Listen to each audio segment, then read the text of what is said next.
tingin mo ang ginagawa mo dito? You can just fix through my trash? Pasensya na po, nangungulik na lang po ako ng lata at plastic. At hindi ko rin kailangan ng isang babahong pulubi na palaboy-laboy dito sa restaurant ko. Sige na po, okay na lang po ito. Wala na po ako makain at nagugutom na po ako. Ayun, no. Sige na po, gutom na po ako. Alam mo, may naisip ako kung anong dapat kong gawin.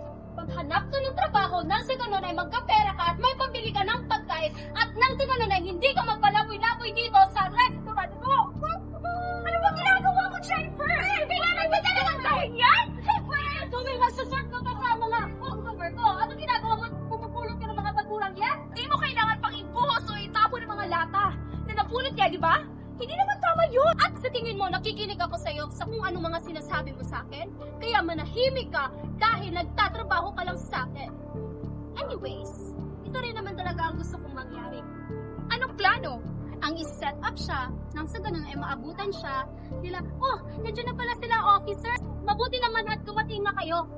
This person has been harassing my customer. At nung pinakausapan ko siya, pinagbantaan niya ako. Ano? Wala naman akong ginawang masama. Anong walang ginagawa? Wala naman po talaga akong ginagawa. Nangungulik na lang po ako ng lata at plastic at bigla kayong dumating at tinapon ang aking mga nakolekta. Anong lata at plastic mo? Lata at plastic ko dahil galing sa basurahan ko. Arestuhin siya. Ano? Bakit? This is a private property. At labag yun sa batas, hindi ba, officer? Tama naman. Trespassing ang ginawa mo. Wala po akong ginawang masama. Pasensya na, di ka namin mapapalong sa ngayon. Anong ibig sabihin mo? We've done this business for years. I know, pero based on performance mo, I'm afraid you can get another loan. Pero kapag hindi ako nakaloan, mawawala ang resto ko.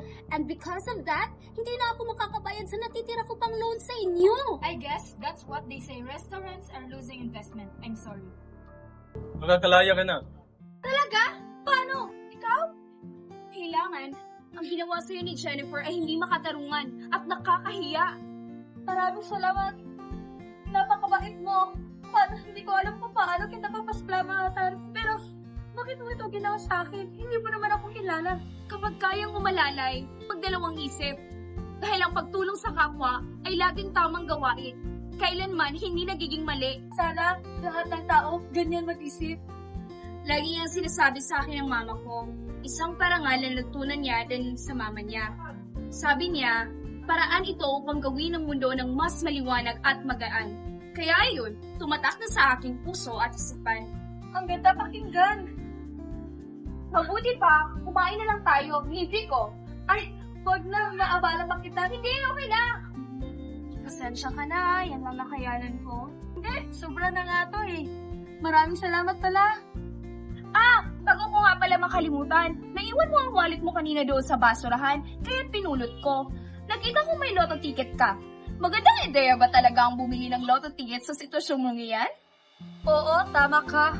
Tradisyon na naming mag-asawa ang tumaya sa loto.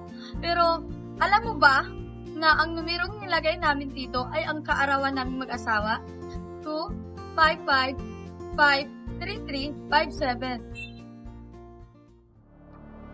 At anong ginagawa niyo dito? Akala ko nasa meeting ka, kaya pinakain ko muna. At akala ko, nasa presinto na ang babaeng yan. Pero anong ginagawa niyan dito sa restaurant ko, palapoy-lapoy na naman. Pasensya na po. Gusto ko lang naman dyan. Hey, Lori, you're on fire! Hindi mo pwedeng gawin yan. Alam mo ako ang bumubuhay sa pamilya ko. Kailangan ko ang trabahong ito. At di sana, inisip mo yan bago mo ako sinaway. Pasensya na po. Wala mong kasalanan si Rory. Nagmamagandang loob lang po siya sa akin.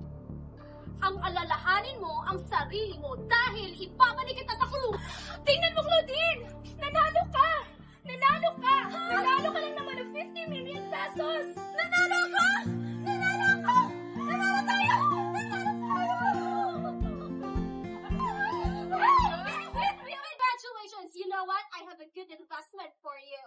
Pasensya na, pero ayoko makipagtrabaho sa mga taong walang puso. Gusto ko man ipahagi ang aking panalo sa'yo, Rory. Ano? Hindi ko matatanggap yan.